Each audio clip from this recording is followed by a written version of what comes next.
Good afternoon, chat. How is everyone feeling out there, over on the other side of the screen, as is fairly typical for this game? Works out quite nicely with the HUD, I think, for this one.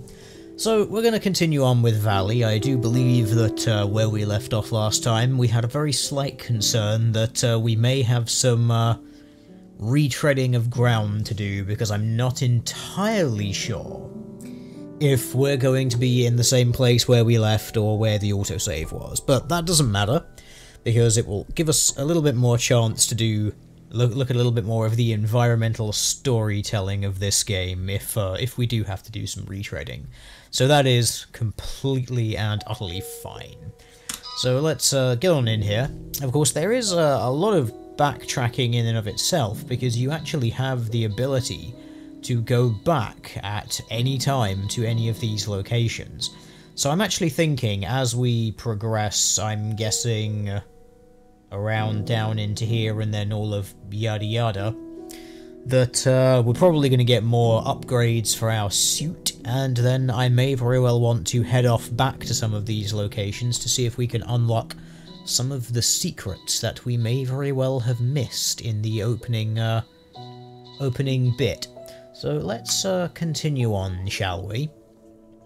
And also, while we're here, we get to have a little chat about some of the more interesting philosophical points behind some of the artistic choices in this game, because why not? We're doing New Game Plus. I don't think we're doing New Game Plus chat. It's more like we're getting all the really cool upgrades and all the abilities, and then we're going to go back and look at different areas all over again. So, we're back in the facility again. Oh well, not the end of the world. But yes, I was doing a little bit of reading. I say reading, but I was actually watching another little show, and they also used the term Amrita, which you may recall is the... Oh, that's cool, you can actually turn them hostile again. I didn't realise that. Anyway.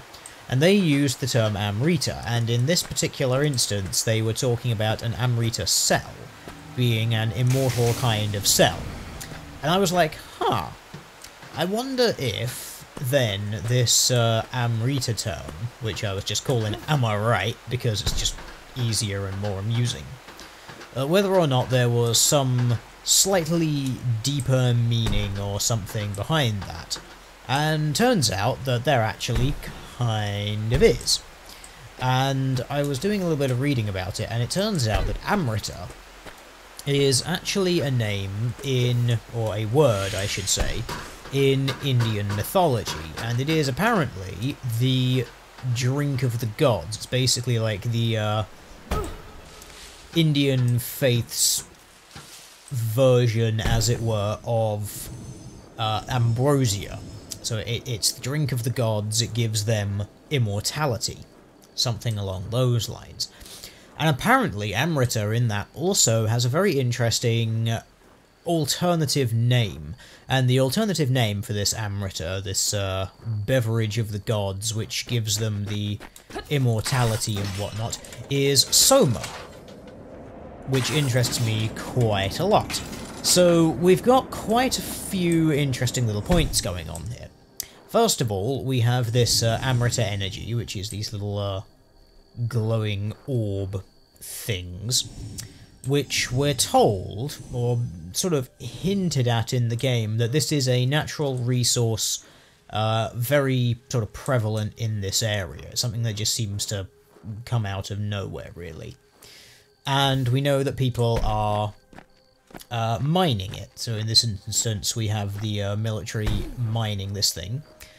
There is also a very slight hint in this game as to some sort of pseudo-Gaia-style philosophy going on.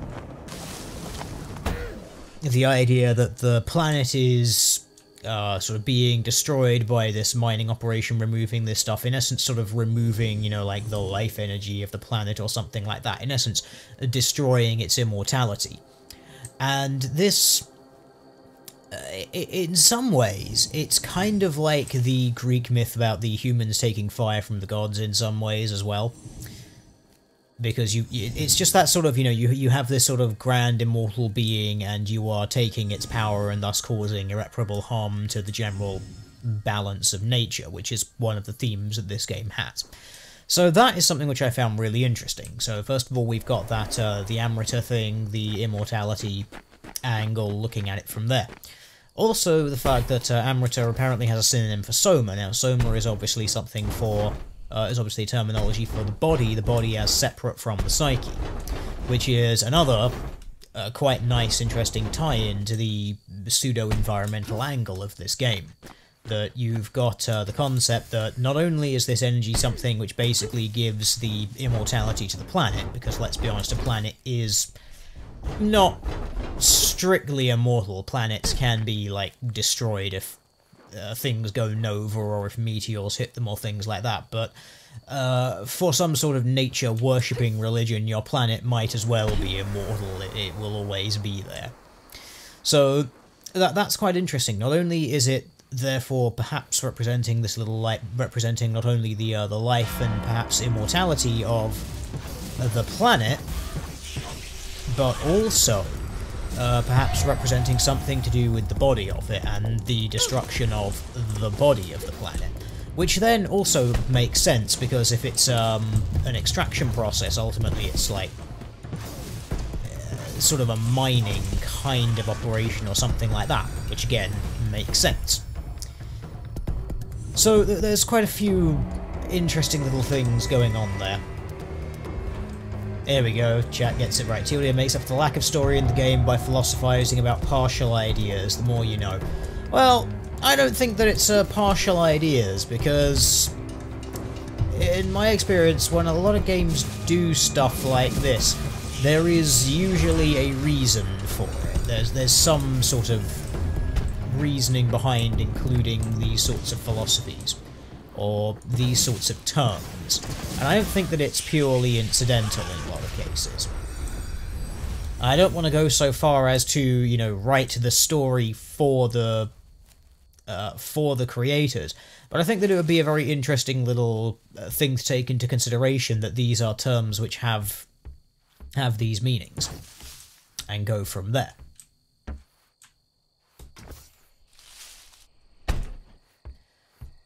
I was also thinking, what was the other thing that I was thinking? Yes, I was thinking about the quantum death, because that's one of the other interesting plot points of this game. Do I even want to go down here? I don't think so. But yeah, thinking... This chain sucks. Anyway. So I was thinking about the quantum death scenario that they laid out in this game. The fact that we've had some people in the leaf suit saying, oh, dying in a leaf suit is some amazing thing. It's like an experience absolutely unlike any other. It's like going into some sort of bizarre in-depth dream and then you just, like, wake up as it is.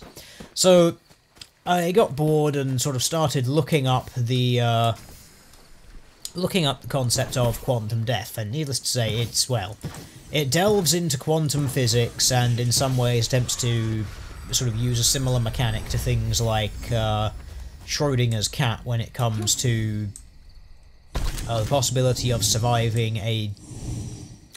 basically surviving a death, or something like that, and it's something that ties into a multiverse concept of the universe, basically.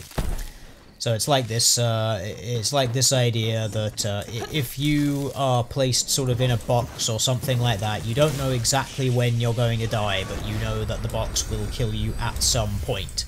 And then the notion of it is something to do with examining the universe as if it's one consistent timeline or multiverses, and that because of multiverse hypothesis you will always survive, or something. It's something far beyond my understanding, because it's a bunch of, like, quantum physics. I don't do quantum physics, I'm not a physicist, so it's something beyond my understanding. So I'll probably just have to go and actually, like, try and find something that explains it, in normal people language. as opposed to, you know, physicist language. But it kind of interested me in the idea that it's sort of like, oh, if you do this you will be both simultaneously alive and simultaneously not alive, but that if you want to reiterate the experiment, you will, in one model, basically be guaranteed death, and in the other model, you're not. There is the possibility of survival. In fact, there, in the multiverse reading, it's basically you always survive because there will always be some universe in which you survive, and as such you're guaranteed immortality in some capacity. And this kind of interested me, because it ties, I think, quite nicely into these guys, these little phantom dudes that we're seeing around the place. Because you may notice, or remember, last time we heard the doctor, who was the crazy guy who was trying to weaponize this Amrita energy, was talking about actually the state of quantum death, and then sort of what it meant to be, you know, sort of human in some ways, like, is your consciousness related to your body, and blah blah blah blah blah. And at the time, I kind of made a little offhanded comment about, oh, well, if what happens, you know, when you die in this quantum death thing, are we looking at, like, a sort of splitting of the consciousness or something like that? Now, obviously, this is just my own little spitballing while I'm playing the game, but it could interest me a little bit to sort of see if that is actually the case, that these phantom dudes that we're seeing around the place are actually previously dead leaf suit riders, that they are like the split consciousness of that, you know, because when you get that quantum death thing, you are resurrected, but a version of your consciousness doesn't continue. And I was thinking about that and thinking, well, it's a potentially very interesting thing, because if you look at it, they use an attack that is in some way quite similar to what we do. You know, they do this shooting of energy thing that the leaf suit does. They don't seem to draw anything, though. So I have to wonder if maybe there's a little connection there somehow in some capacity. Don't know yet, but I think that it might be interesting to see if that was just a thing, just for fun. So we're dealing with this situation here, where this is why I'm kind of annoyed that this game doesn't sort of seem to have oh, go back and, like, read all of the other notes and stuff that you've, like, read. Because we went around looking at things like this, and I'm kind of annoyed that we can't sort of go back and check over some of them to see, like, who was writing what and if we can put these things together. But as far as I remember, this guy, Edwin Hall, this dude was the person who was engaging in the eco-terrorism with the female scientist whose name I can't remember, who he was banging because he had a leaf suit, basically. So I'm wondering whether all of these little phantom doodad things that we're seeing around the place may be connected to him in some way, and some of his previous attempts or failures or deaths, his quantum deaths while wearing the leaf suit. Just a thing. Wondering if there is any Stone Door possible Wendigo depiction. Yeah, pretty much. But yeah, it just it intrigued me. That's a... I'm not sure what that is. That looks to me like a giant tortoise, but it probably isn't. Possible... No, it is. It's a turtle. Great. I like turtles. They're awesome. But yeah, that was just... It was just some interesting things to consider while I was just doing some of the reading on some of the terms that this game makes use of, and seeing if there's any potentially unusual or interesting things that we may be able to glean from this. Perhaps, maybe. I don't know.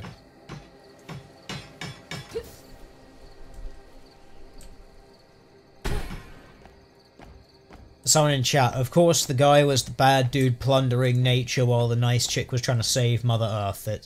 Well, not really, because there was the guy in the leaf suit, he was trying to save the Earth as well, so... I don't really see where that's going. It's just one of those things. I'm supposed to just go this way. I'm just going to cheat and just go this way and wake up all of these Wraith dudes.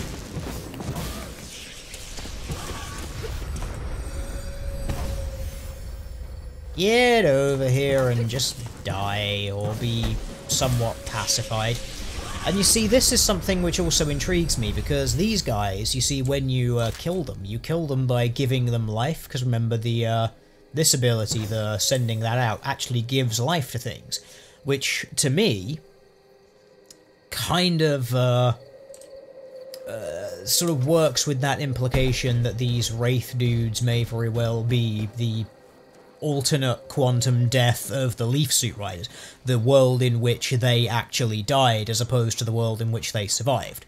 So I'm thinking if this was sort of a multiverse thing, it's basically you die in a Leaf Suit, but rather than actually dying, your consciousness simply goes to, or you simply sort of pick up where the alive version of you exists, like you didn't die, and so these phantoms are like, basically your dead self, perhaps. Which would then explain why if you use the giving life ability it then kills them. Because in essence what you're doing is not actually killing them, but you're returning them to a state of life, which obviously they can't exist in because they're dead, or you're sending them back to whichever realm it was in, thus resurrecting them. Which I think is a very, very interesting way of considering this. Now obviously again, don't want to write it for the people, but to me that makes sense. You die in a quantum suit, or you die in a leaf suit, you have your quantum death, your spooky, scary skeleton ghost thing goes to an alternate reality, which is exactly the same as this one. One of these dudes, or yourself from the alternate thing, gives you life. As the ghost, you return to the dimension that you were in, and then you're alive. Again, you resurrect as if nothing happened, because someone gave you the life energy from that alternative universe. Like, to me, it makes sense if you think about it like that, but as I said, I don't want to write the game story for the creators of the game, but to me, based on what we've got, that makes sense.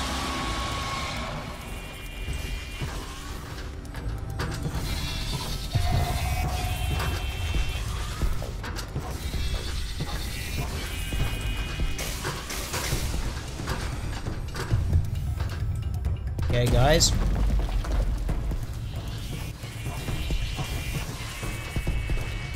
I believe this is our boss battle.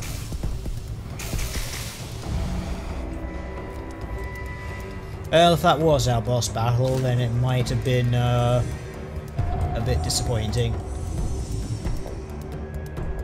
What is that?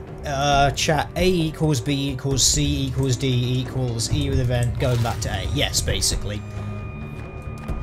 As long as you don't mind the idea of your consciousness basically being shared out among every iteration of yourself across every one of your universes, then you should be okay with it. Run along magnetic wall surfaces with the magnetic core upgrade. Cool! Jump onto magnetic surfaces to run on it. Cool, I will do that. That reminds me, there was actually, if I recall, an area like that earlier on in the game.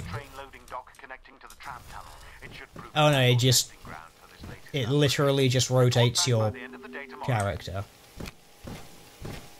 Cool. That's like playing the alien in that old Alien vs Predator game. Yep. Shooting quantum ghosts today instead of hipsters. Yes. Like I said, I don't even know if they are quantum ghosts necessarily. That's just me spitballing like a theory. Because that's all it is. It's just a game theory. But it does make sense. Like, to me, in my mind... Wow, another upgrade. That's really quick. But yeah, this suit apparently becomes absolutely badass at some point, and you can literally do anything. So, yeah, I'm gonna go with that.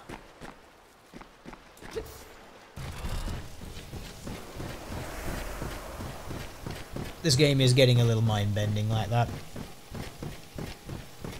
Apparently, according to chat, Jet Li taught someone that if they travel across... you can travel across multiple universes by killing yourself and then you become a god. Well, a similar idea, I suppose, in some ways.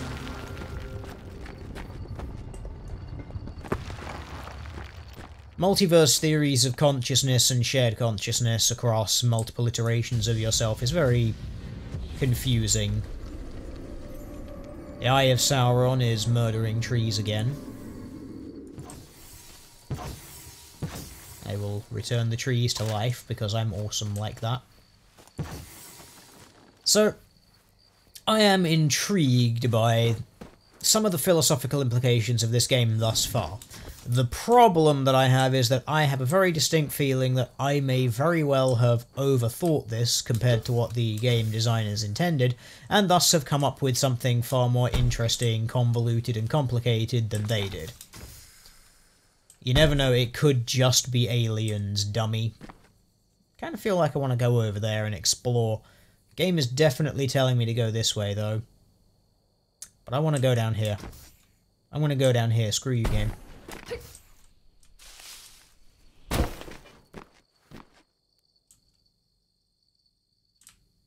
Yeah, because looking over there, that magnetic thing doesn't look like it goes anywhere very interesting. It just looks like it goes to a different way down. Never mind, the magnetic way actually gives us a... Ah, that hurts my brain.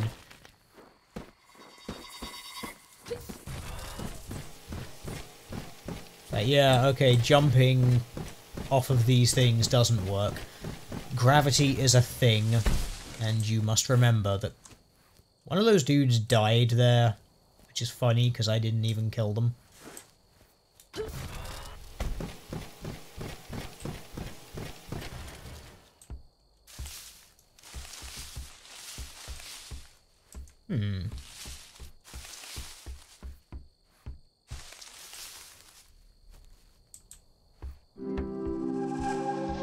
Ah, okay, so this is where I need to go to actually do the thing.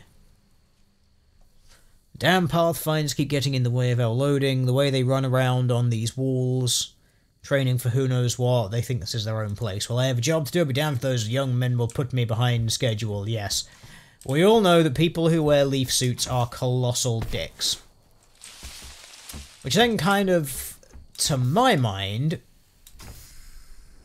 somewhat raises the question, why exactly did our protagonist playing this game just, you know, just, you wandered around, you had a little canoeing accident, then you found a high-tech suit in an army truck, and you were like, hey, I'm gonna put that on, because, I mean, why wouldn't you? It just... Oh, hello. Oh, they're using a different tactic now. They're not throwing stuff at you, they're... Huh.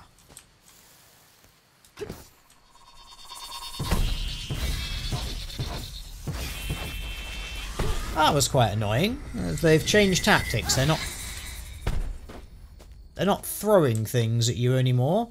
They're being annoying and running through you.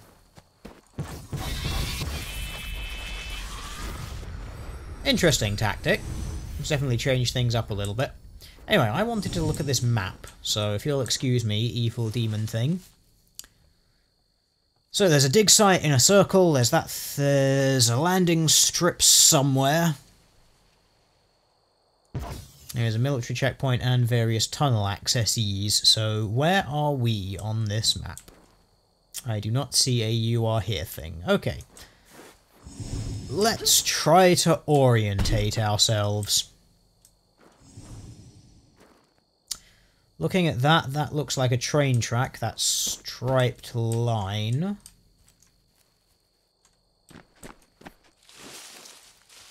Now, let's see if that... because it is quite short looking. I kinda wish the map was in a better place. This is a really stupid place for it to be.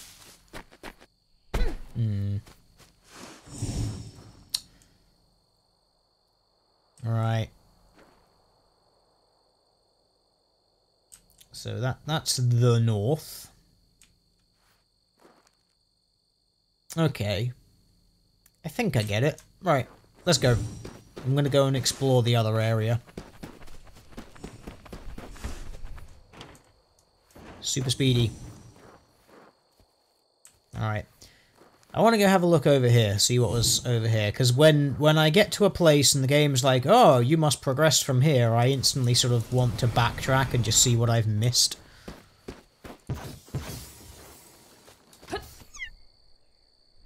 You see, these cliffs that look like they might lead absolutely nowhere, I'm just not so sure. I want to just go and see what's over here, because this is a lot of stuff over here.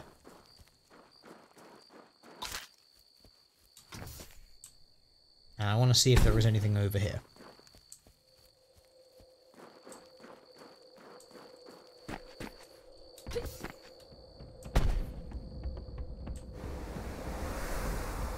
Ooh.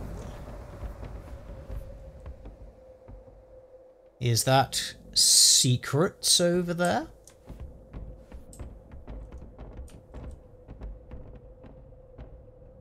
Hmm.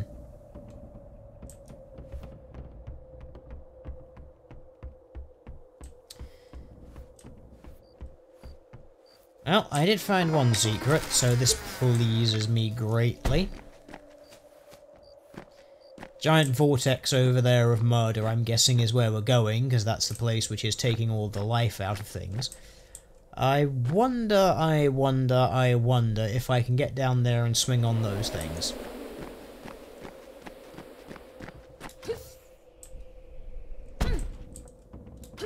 I mean, you can get down there. I think there's actually a crate down there as well. Hmm.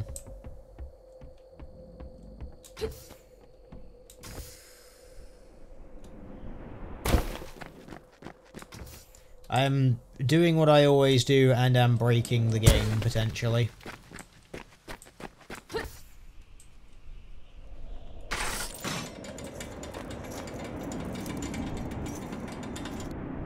I want to swing over to that one, if you'll excuse me. What even is this chain made out of?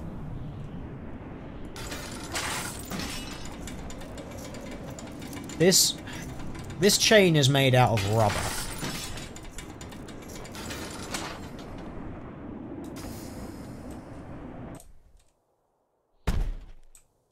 Chain is literally rubber.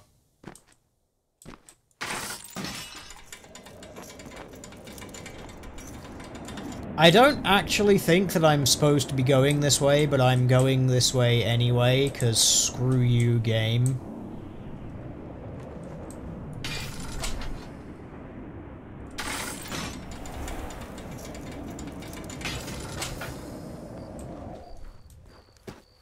I mean, clearly this is a path, and I don't recall having ever been here.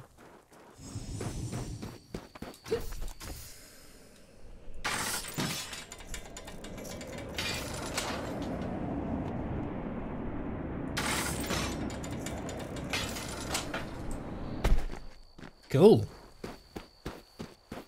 Did I break the game? No entry signs, that's normally a good sign. Aha! Well, energy upgrade, sure, I mean that was worth it, I guess. And some acorns. Sure, why not? More acorns. Okay. I don't think that was an entirely wasted trip. I'm just not entirely sure if it was the entirety of the trip. Not entirely sure what I was actually expecting.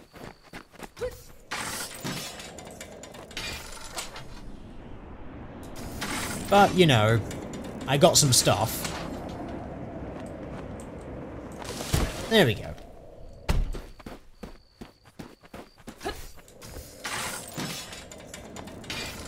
Let's go.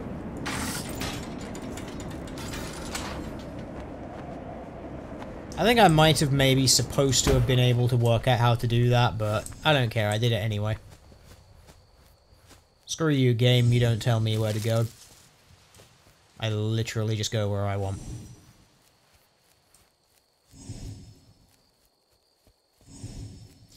Guess the thing to do now is just simply proceed with our objectives, and life will be complete. I do not recall opening that crate.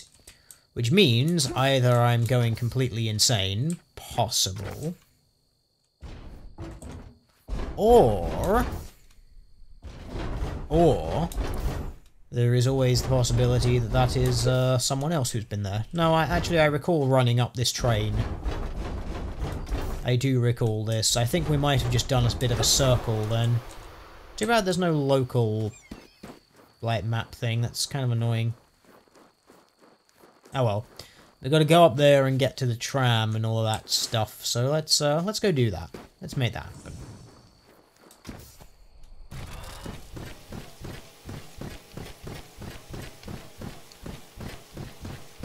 It'll be intriguing to see how exactly the story progresses from here. Basically what I'm saying is I want my ridiculously convoluted theory to be validated so I can go, aha! I called it. Look at me, I'm so clever.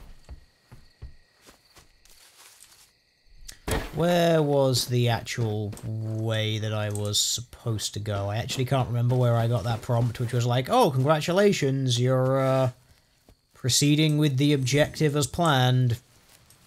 Can't remember where that was. Does it even make a difference? Not really. Quite surprised that gate's closed. I don't recall that closing at any point. Oh well. I like how there was a magnetic wall on the inside of that, but I'm just, like, totally disregarding it.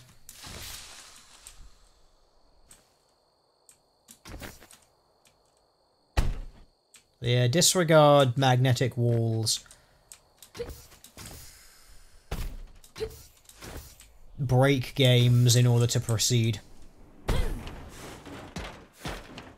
Wow, these are not meant to be walked on.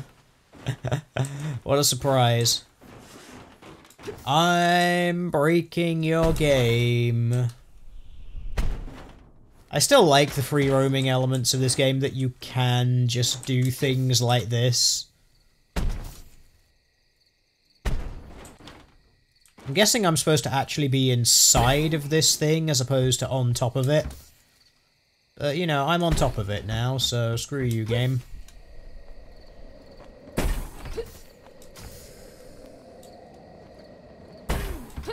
Don't even care. There we go. Did it.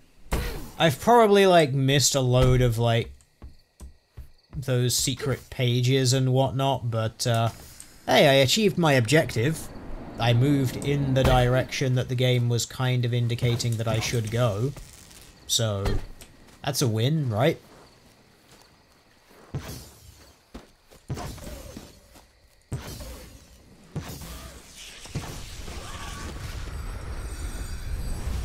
Wondering if this might be a game for, doing a few run-throughs, actually, just to sort of get all of those pages in line.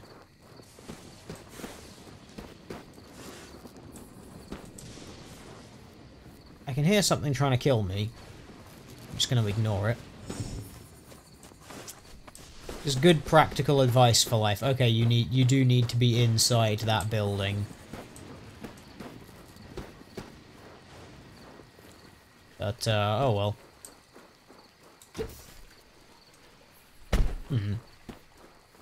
Okay. So, we just need to get to that tram line thing, which is in that building. So, yep, I actually totally screwed myself over by trying to be clever. I mean, what a surprise, am I right? Crazy, right? You know, you do something that you think is going to be fun, you think it's going to, like, save you a load of time. Think you're being clever, but no, you've actually just shot yourself in the foot. Story of my life. Well, fortunately, it doesn't much matter, because, let's be honest, we just follow this thing. Pretty easy.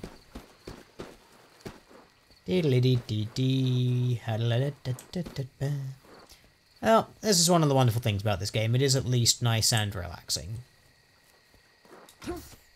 So, let's find our way back up there. Let's use that hook, shall we? It is true, chat, win conditions are pretty subjective. My win condition is to try to break the game in as many ways possible. This chain is made of rubber! Okay, you know what? I'm gonna aim for that thing over there instead, because I think that might actually be better. Aim for the top of the tunnel, and then I'll just reverse my stupidity.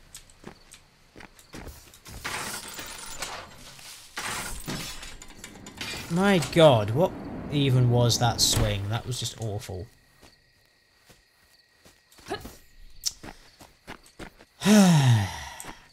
Can you not swing through trees, game?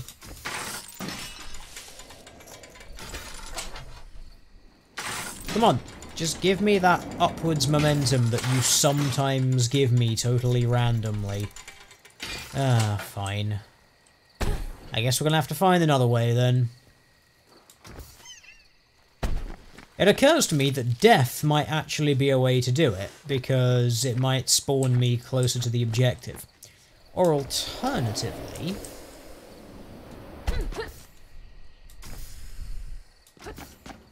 I cliff jump like a boss! There we go. There we go. See, half of the fun of video games is me fixing my own mistakes, which I intentionally did, because they're funny. Alright. Now. Which one was the way in?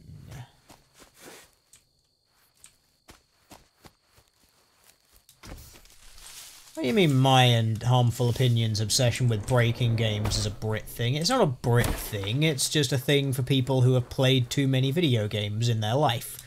And so the first thing they think is, I wonder if I can break this in a hilarious and ridiculous way. Like, I wonder if I can... You know, it's like, you wonder how people in games, like, find exploits and things like that. Well... people like Harmful Opinions and myself are the reason why. We're the people who are like, I wonder. Just like, I wonder if I can do something absolutely silly. And, you know, trying out silly gimmick builds and blah blah blah blah yada yada yada. You know?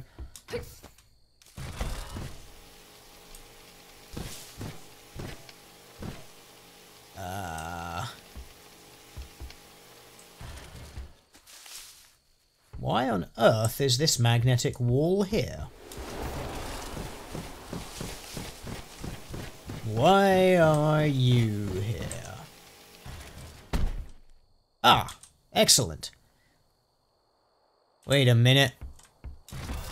It seems like I've just taken a roundabout way of getting to somewhere I was supposed to go anyway. That's one of my favourite things about this game. I've got to admit, I do like the sort of semi-freeform way of doing things.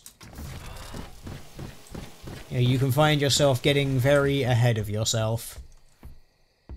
Yep, ear protection, work boots, and gloves. Well, I'm wearing gloves. A glove. Somehow. I mean, I've got a leaf suit on, I guess that counts, right? Hey guys, remember like half an hour ago when I was running along the top of this thing and being all like, ha ha ha, fuck you, I can do what I want. Yeah, I wasn't very clever. Oh well. Now we're back on track though, and that's what matters most.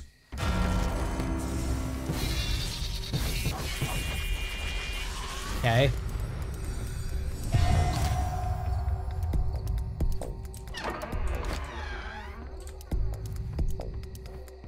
I mean, that wasn't as annoying as some video games are, where it's like, literally I'm going to do something that fills the entire screen and play an obnoxiously loud noise to try and, like, make you jump, but okay.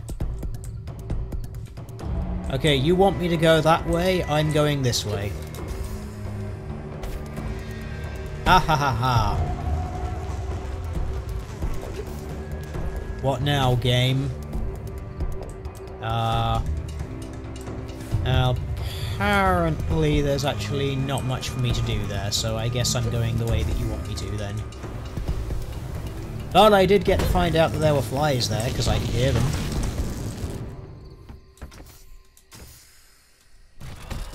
So, you know, things were learned.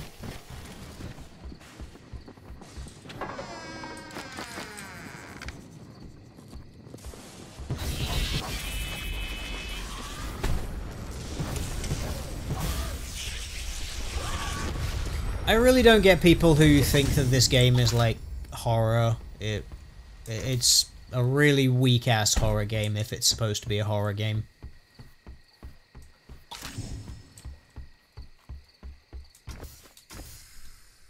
I just think it's quite an interesting sort of explorer game with some pseudo-philosophical elements tacked into it.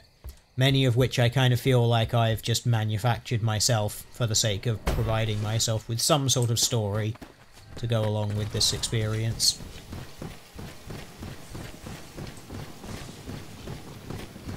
I like how these walls still have power after all this time, though.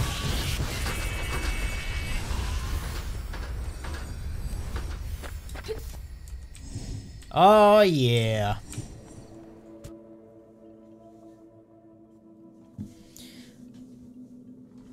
Yes, we know. We know that these people were caught. But were they then executed? Hmm?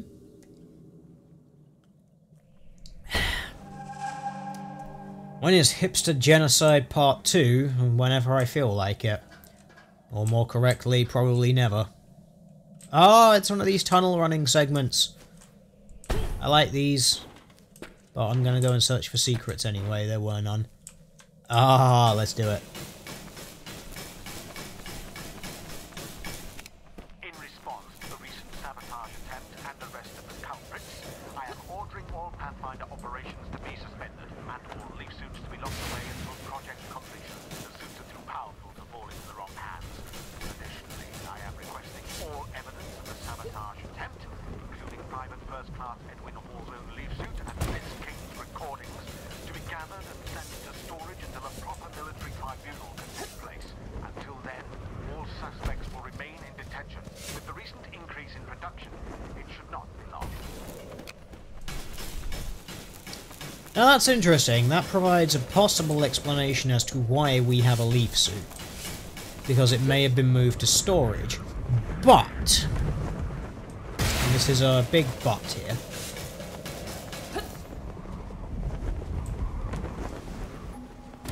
No, we're going back. I definitely saw another route. So that's given us a possible explanation as to why... Oh, I can't get back there, that's annoying. As to why we have a leaf suit. It could very well have been Eddie's leaf suit that was being taken to storage. However, that may not be the case.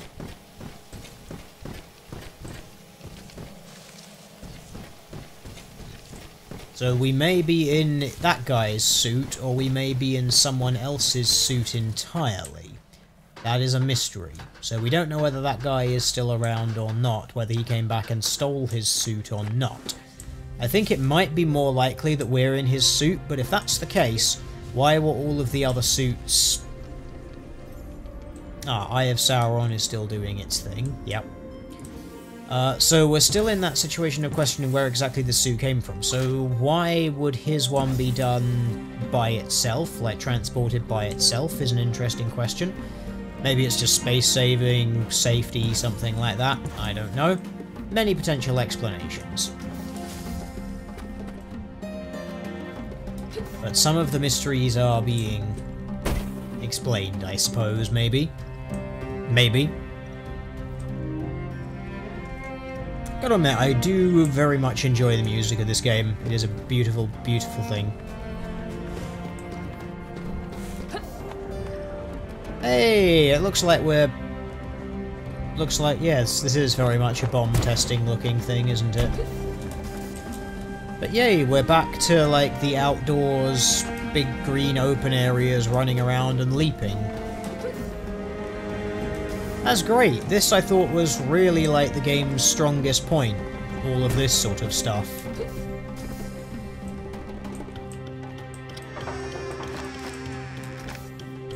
I really did think this was the game's stronger element. Beautiful music, beautiful landscapes, running around, leaping, soaring over majestic grasslands and whatnot. It makes me feel home. Look at it. It is a thing of beauty. Let's work out what we've got to do and where we've got to go.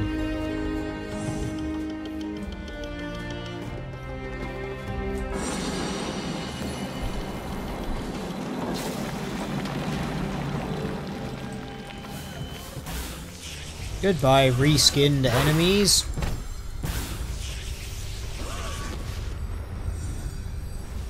Yes, anyway.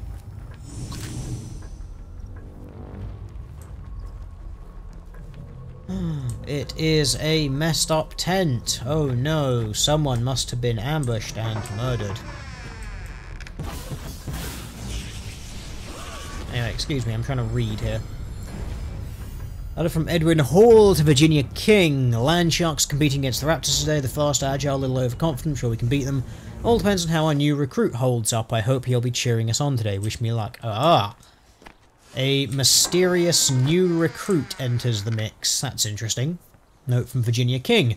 Baffling as the ancient ruins are, I see hints of other civilizations hiding them. The Aztecs believed that life came from gods sacrificing themselves. Here we go. They produce the sustenance that nourishes life and great ongoing sacrifices continue to sustain the universe. They believed everything springs from the severed bodies, limbs and heads of the sacrificed gods, while humanity itself are those deserved and brought back to life through penance. It's quite possible they're witnessing reflections of the belief here within the valley. Okay, that somewhat ties into what I was saying a little bit earlier about the sort of divine, the immortal things. Regarding the Amrita, and what we were looking at, I believe, in the last time, where it's this, yeah, it's just quite interesting. Okay, let's continue on, shall we? Like countless other civilizations, many Mesoamericans also believed in reincarnation. This meant no body burning, as the body's vital force must be preserved. The Aztecs believed that our hearts were a fragment of the sun, a piece of the cosmos trapped within each of us. Human sacrifice has been repaying the debt of life owed back to the universe. Was that what they were doing here? A sacrificial restitution to the earth? Yeah, so we're dealing with a lot of life energy potential here. This is why I think that the whole Amrita Gaia thing might make sense to some degree. Now, which way am I supposed to go? There's two very clear ways. Pathfinder training? Hey, did you know that you can use hookshot abilities? Navigate through the Pathfinder training forest. That's okay, that means I want to go and... That looks like something if you go down there you can't return. So... I don't know.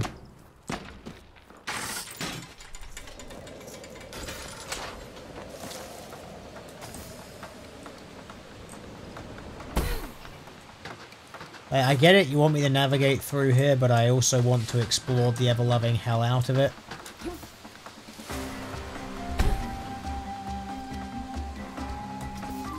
Because there's the potential for loot, you see. Wow, 24 acorns to open a thing. Wow, some of the requirements in this game are high. I'm guessing that might be some of the reason for the backtracking.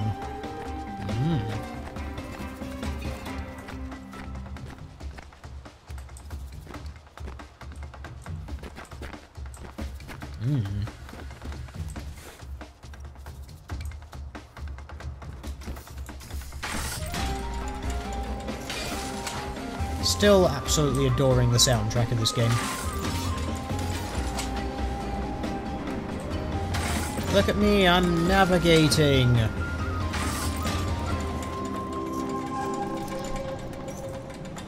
Yeah, I know that's my objective, game.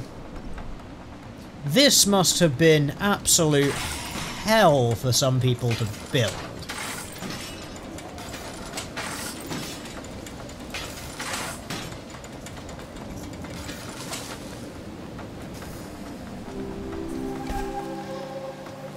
Fun though.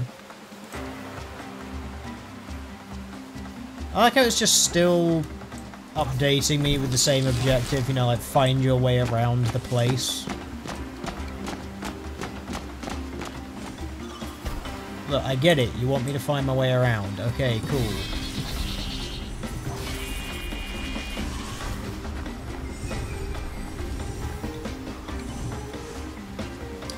Now, another game theory that I guess I can bring up while I'm on the topic of ridiculous game theories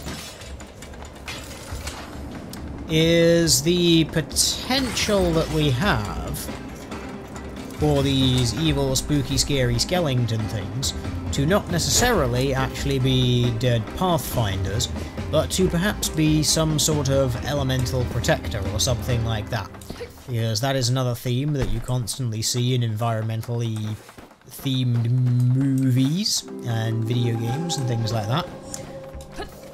Where it's basically like, oh, the world is angry at your despoiling it, and so, yes, there is a protector for this sort of thing. Yeah, because screw you, that's why.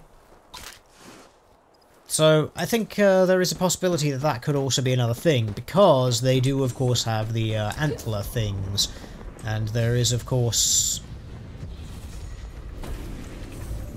a constant thing that you will see throughout a lot of mythology as giant stags being the defenders of the natural world and whatnot, and usually seen as quite the wise old things and very in tune with things, but also being very just majestic as hell.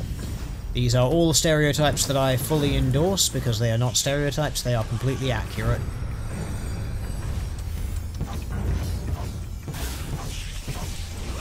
There we go.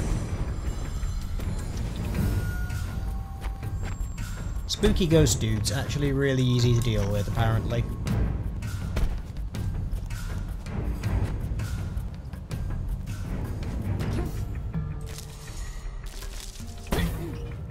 Someone's wondering if I'm familiar enough with spooky, scary, skeleton, psychological stuff to be an advisor for a game dev team for better spooky, scary games. Yeah, I could do, actually. The psychology of fear is a very, very interesting one. You have to know what buttons to press with people and when. More when it comes to video game design and dealing with getting people to be actually scared as opposed to spooked. Involves a lot more pacing. It's more pacing and atmosphere. Like, anyone can make an object fill the screen and play a loud noise and make someone jump. You know, that's not particularly skill. To make someone actually genuinely feel scared of something, however, like to actually lure them into an oppressive atmosphere and to make them have some sort of emotional connection like that, that's a lot more difficult. But you just have to understand what exactly is it that makes people actually scared. It's an interesting one.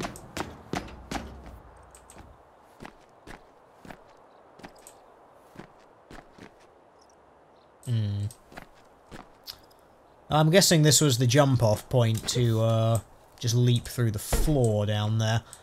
But I want to go a different way, because screw you, game.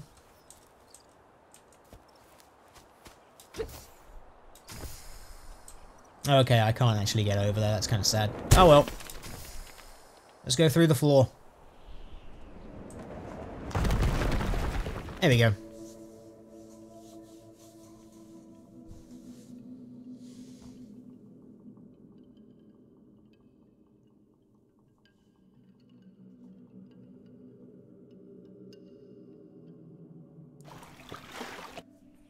Alright. So we now know that the Astra Facility is the one that is... well, Astra Facility is basically the Eye of Sauron at this point. Cool, I got a tree hugger achievement. Well, I am literally hugging trees, apparently, by shooting them with energy. Much like other indigenous peoples, seem to hold strong cultural value in legendary creatures. The most notable one being the creature depicted on all these doorways. It resembles the mythological Wendigo, a fierce creature with an insatiable desire to consume flesh. The creature is most often linked with both greed and famine, acting as a balance of nature. Why would this creature hold such a strong cultural significance to them? Because Wendigos, bitch. Have you never played Until Dawn? It's like, it's just Wendigos, pretty much. That's how it works. I guess I'm just going to open this door for fun, see what's on the other side.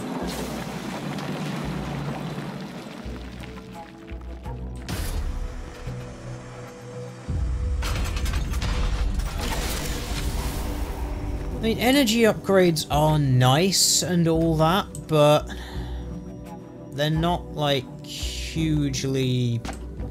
they're not game-changing. I guess they refill the energy bar, which is nice. I just want to check something. Hang on a sec.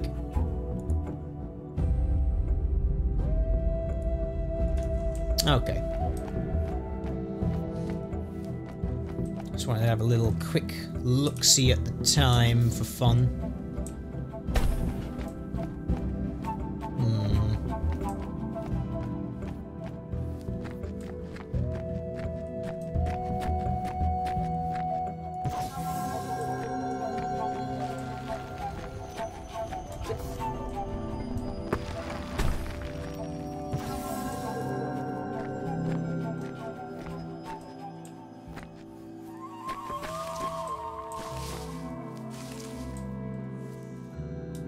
Was that the one for that door? It was. Okay. Is Until Dawn any good? I don't know. I've not actually played it. I've watched lots of people play it because it is basically an interactive movie. But I've not played it myself, so...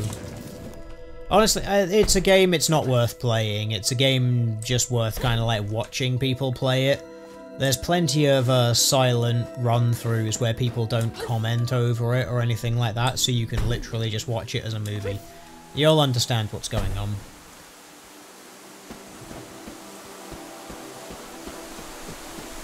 It's a waterfall, I'm gonna run through it.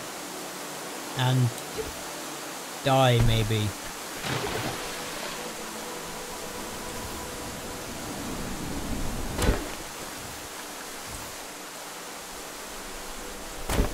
There we go.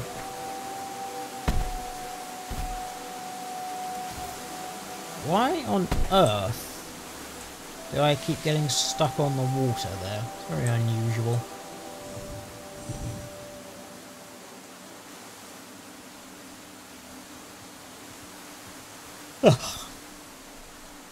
Still back in these quite gorgeous surroundings. I think this sort of stuff was much better than the area of the game roaming through the facility. The facility part definitely, I think, slowed this game down. Because it didn't play to the game's strengths, which was these big open areas and running around and leaping and all this cool stuff.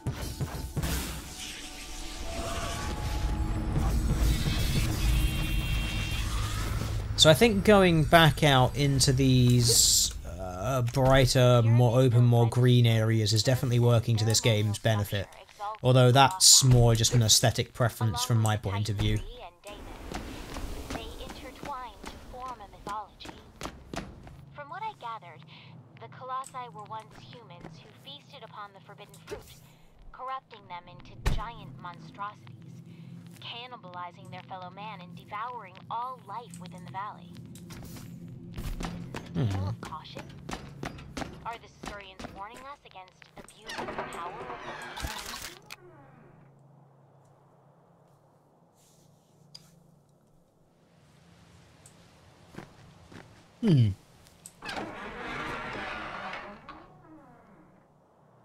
Still more Wendigos. Okay, yeah, just in case you didn't know that Wendigos were a thing, here's some more things about Wendigos.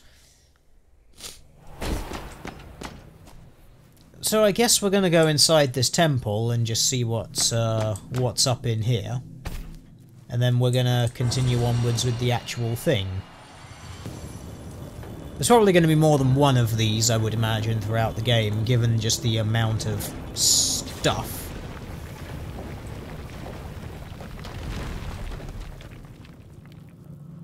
Please tell me this is some amazing suit upgrade, and not just a battery.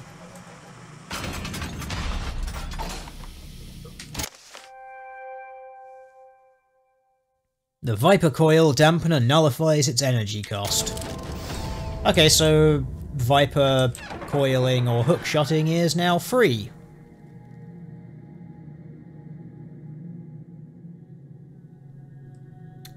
Cool. Magical fire. Yep. Yeah, it's always very interesting how so many old temples in like video games and films still have torches burning in them. Ah. Yes, one really does have to get all of the medallions in order to do this. I'm guessing that medallions just just allow you access to this temple, and then you get maybe loads of upgrades like that which make things free.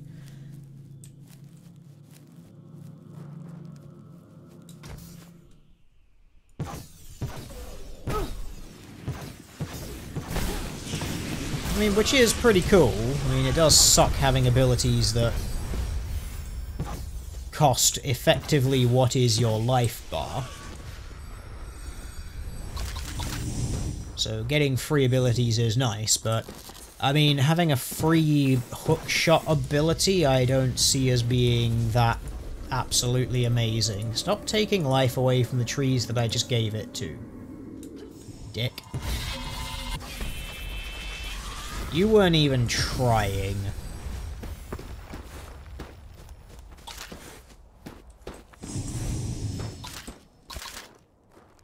Get more acorns, because they're all good. Yeah, I know, this is where I'm supposed to run fast. Thanks for the little wooden cutouts, game.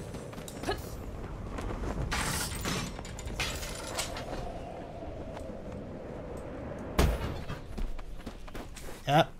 No, we'll have none of that, thank you. I want to give life to everything. There we go.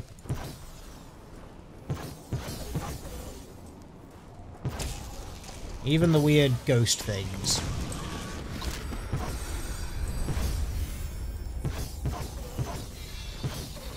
Nope, we're still doing this. I can see you, you predator-behaving thing. With your, ooh, look at me, I'm invisible, so that I can give you the scares. Ugh.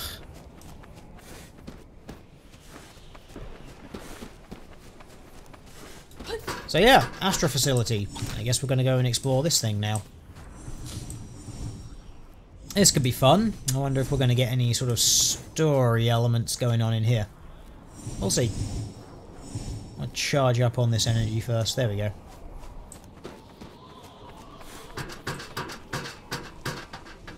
I mean, this place has been to hell and back, let's be honest.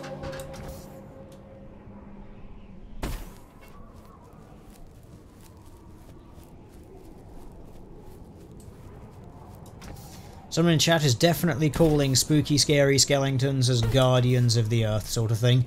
It could be. I mean, given the what they're saying about Wendigos and the fact that they're really hammering the Wendigos, hey, they're a thing. Did you know that?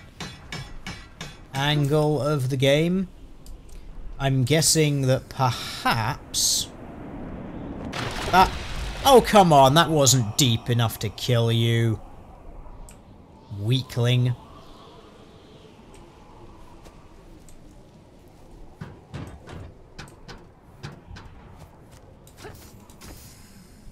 Anyway, yeah, given how much they're talking about Wendigos, It wouldn't surprise me if these things, these ghost things, are perhaps Wendigos, because if you look at some Wendigo artwork, they are sometimes portrayed with antlers and deer-shaped skulls for some reason.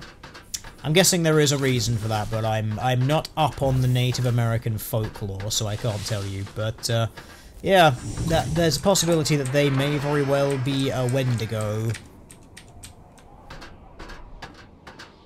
And that obviously having all of the stuff strip-mined out of the planet, or out of this particular area, as the woman was saying, it's about, you know, greed and eating things and whatnot, that perhaps they are here to feast upon the energy, by which we mean eat it and then return to the planet and defend it, or something like that. I still preferred my explanation of them being a leftover consciousness from someone's quantum death while wearing a leaf suit. I think that was far more interesting, but no.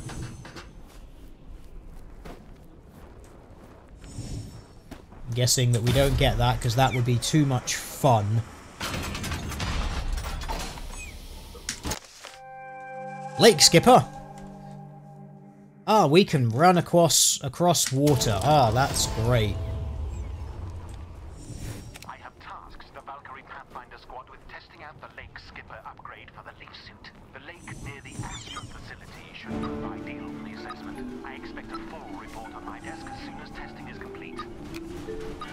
Well, this is awesome.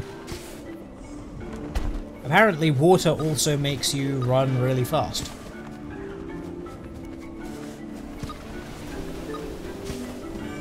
There's a little beep that happens when you're running on water. I'm guessing when that runs out, you're screwed.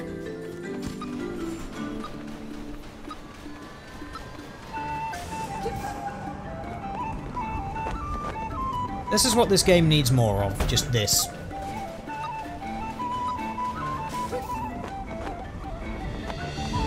This really is the strength of this game.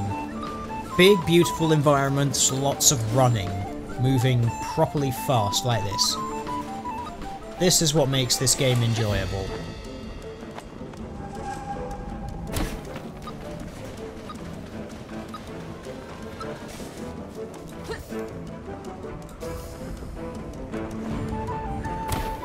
Yeah, someone in chat correctly points out the Wendigo and leaf suit thing are not mutually exclusive. It is true. The possibility of dying while in the leaf suit may very well be part of the thing that turns them into a Wendigo.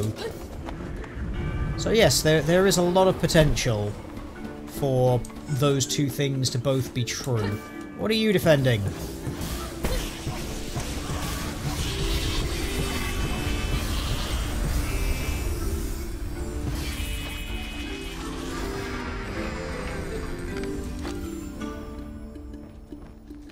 Since the production ramp-up, only Pathfinders or approved personnel with emergency life extraction vests are allowed near the Astra facility.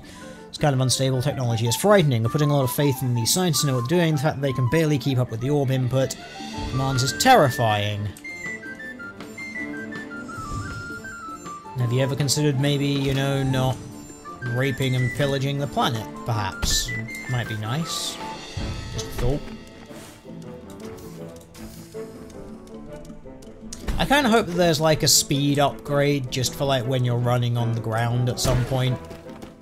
I get a distinct like Tribes Ascend sort of vibe. Is it Tribes? I think it is though. Game where you're basically playing as a bunch of like roller skating freaks shooting each other. It's awesome. Basically if Space Marines had ice skates. Pretty fun game.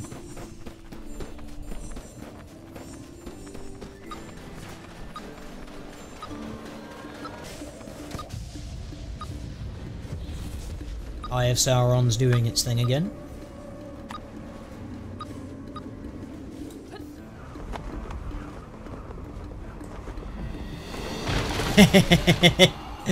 No, you must approach the water at a shallow angle. Did you not pay attention to the tooltip? Yes, we will spawn you in a place where you will immediately die when you hit the water. Thanks, game. You are the best.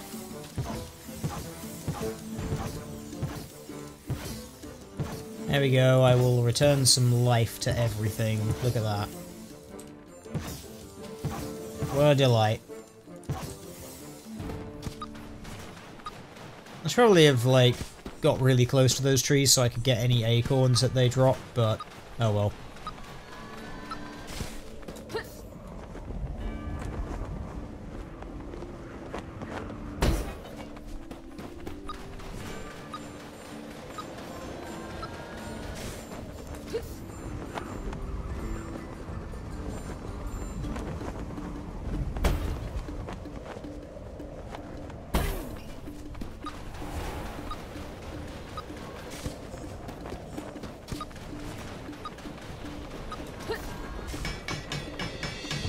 Yeah.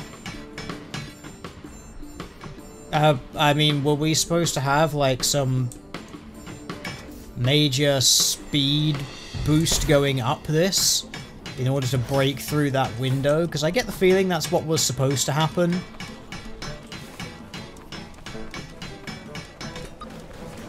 Like, were we supposed to have some, like, majorly preserved momentum or something? Let's try that again, shall we?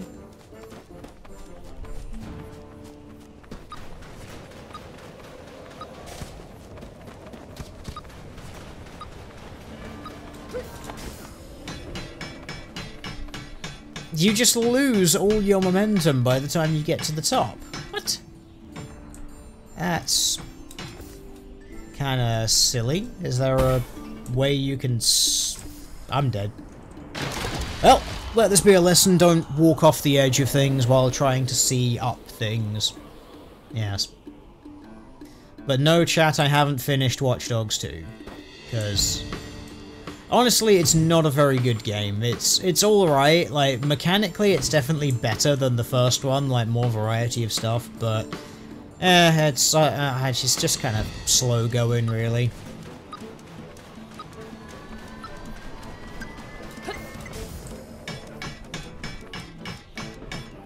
I mean, there is no momentum by the time you get up here.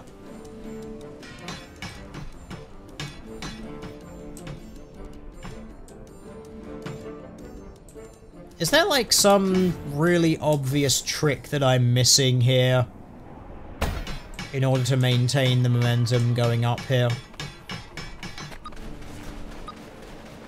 Can this guy not swim? No.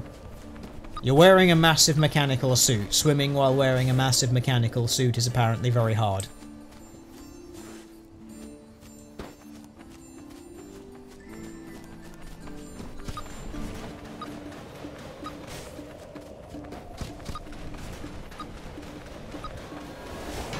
Okay, look, there's no jumping this time. There we go. Okay, yes, you don't try to jump in order to preserve the momentum and hop off the top. Nope, just keep running. Sure, why not? Because, you know, physics is weird like that. You only maintain momentum when you're actually running, as opposed to when you jump while traveling at a speed. Yes.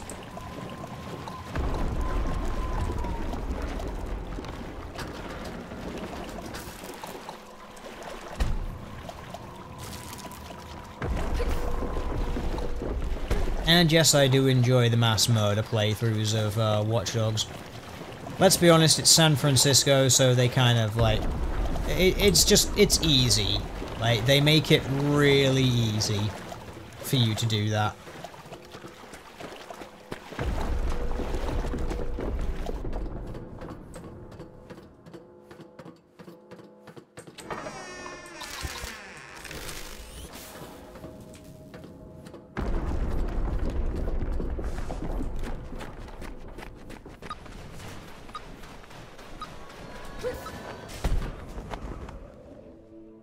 Okay, I mean, why you didn't just have it, like, you break through the window and then that's the transition point, I don't know, but oh well.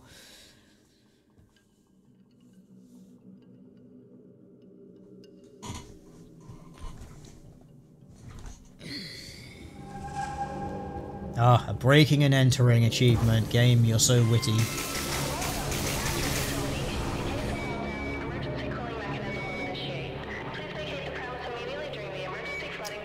So the way you get in here is by going through a pipe.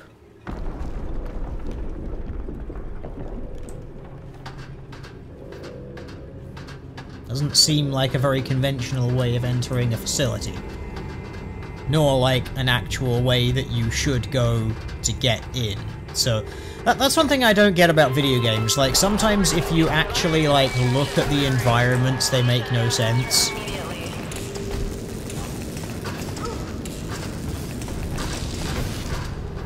It's kind of like you've just got into this facility by traveling through some bizarre pipe thing. I'm pretty sure that's not how, like, you know, the workers get in there or anything like that.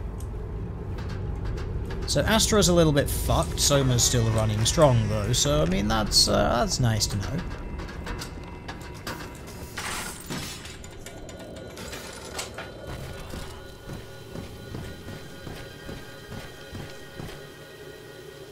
So let's fix this technology, which we know literally nothing about, but we're gonna make it work somehow because video games, I guess.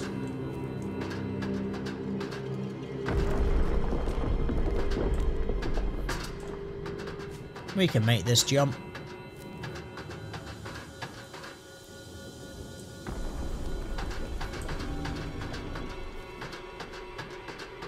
He says inevitably failing the jump.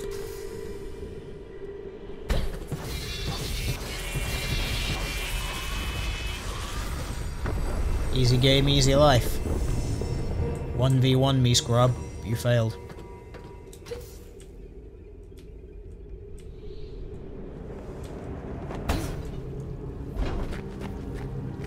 It's alright.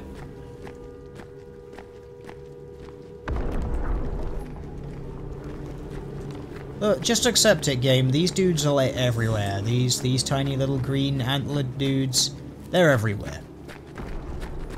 And it's very possible that since they're just tiny green versions of the things that are trying to murder us, that they may simply be a young form. They may be the infants.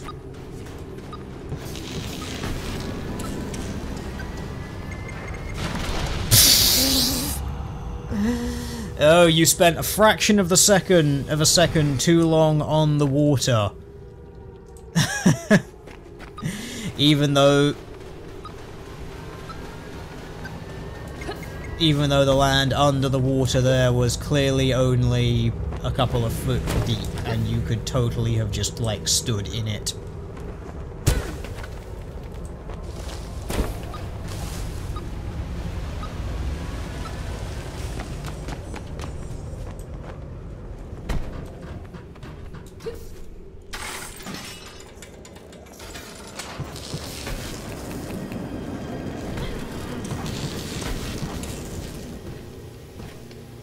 Alright.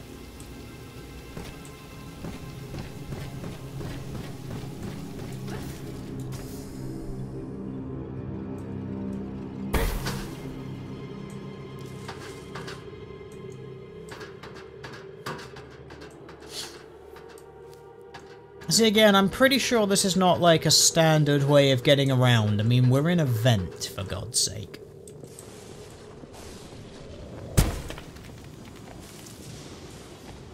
Sometimes in video games, I just wish that you could actually have a map view of, like, everything about a facility.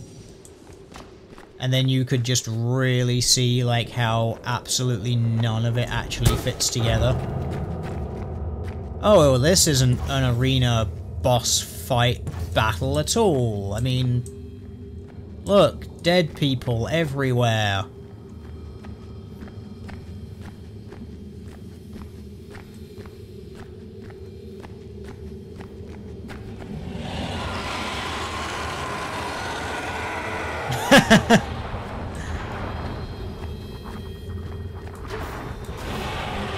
Well, okay, come on then.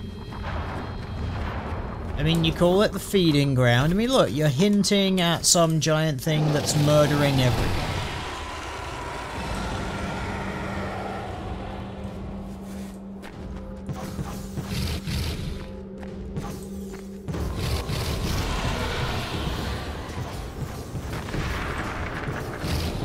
Wow, this is like actually a proper boss battle sort of thing.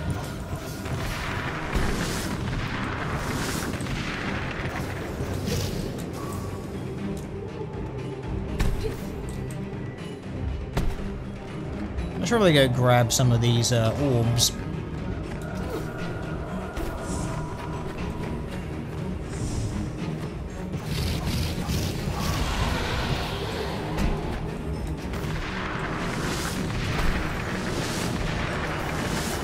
So,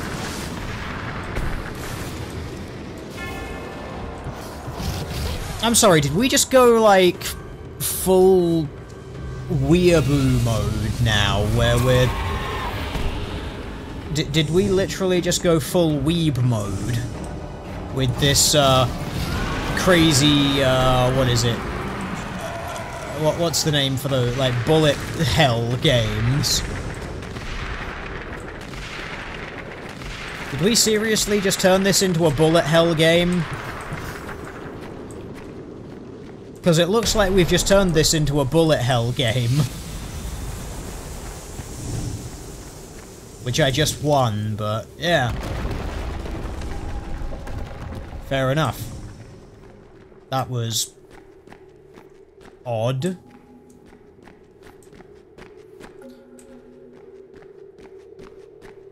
Well...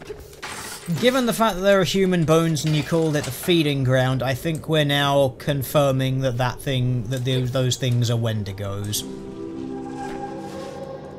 Like, if I just had to guess. So, my theory has been blown out of the water, which is kind of sad, because I thought it was more interesting than Wendigos. The bomb. It's only the beginning. Imagine a weapon of mass destruction without the structural damage incurred. By extrapolating the mechanics of the leaf suit's god hand to a larger scale, I have devised a weapon capable of stripping all life from cities, even entire nations when used with the light seed. The Thanatos cannon will be the optimal super weapon, rendering all others obsolete. These bombs we're all competing to produce will look paltry in comparison. Cool.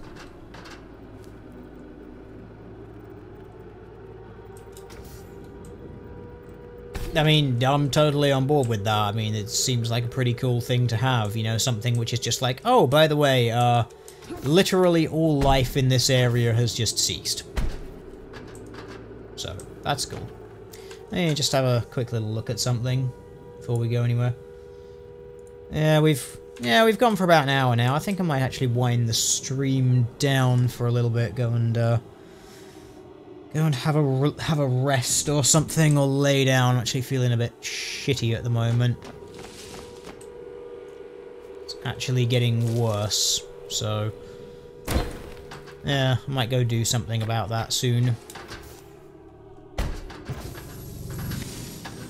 think I might go and do something about it now, actually. That seems like a massive boss battle. Might be a pretty good place to end it, unless we're gonna get to a. Oh, but look, this is so intriguing. Look at it. You knew about this the entire time, didn't you? How could you? You're living creatures. What's at stake here? Oh no! Words you've been using are dangerous. This is literally the reveal.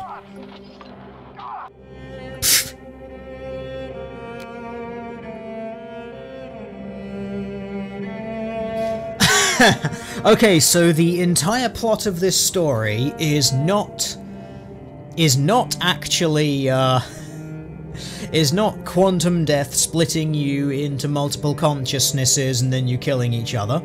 It's not proper Wendigo cannibalism, well it kind of is. What this actually is popplers. The entire plot of this game is the Futurama episode about popplers. We harvest the energy, which are actually the eggs of the tiny green dudes. The tiny green dudes would in fact grow up into the big dudes who are really pissed off at everyone. We're eating their babies. Valley. The game is actually just popplers. Well, I guess the crushing disappointment of finding that out in such a ridiculously ham-fisted way, that's actually kind of killed my motivation a little bit. See, I thought this was going to be really, like, super interesting and in-depth, and they were going to, like, you know, start fucking around with, like, quantum states of consciousness. No. No, it's popplers. This game is popplers. God damn it. God damn it, Valley. Okay.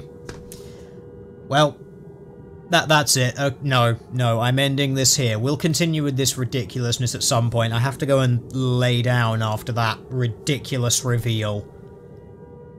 God, yeah. Chat, it's omelettes. It's poplars, it's omelettes, it's baby back ribs. Whatever this thing is, it's just... yeah. This could have been a lot more interesting than it actually turned out to be. So no wonder those dudes are pissed at me. I'm literally popping poplars in my mouth when I go to Fishy Joe's. It's... yeah, great. See, we've got someone in the chat who's doing it properly. Pop poplar in your mouth when you come to Fishy Joe's. What they come from is a mystery. Where they're made from, no one knows. I can't remember what it was.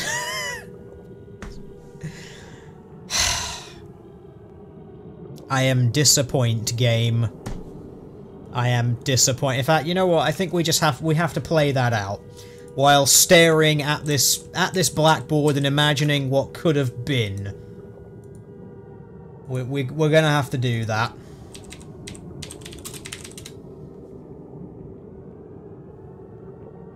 Here we go. This is the game in a fucking nutshell now. Poplar in your mouth when you come to Fishy Joe's. What they're made of is a mystery. Where they come from, no one knows. You can pick them, you can lick them, you can chew them, you can stick them. If you promise not to sue us, you can shove one up your nose.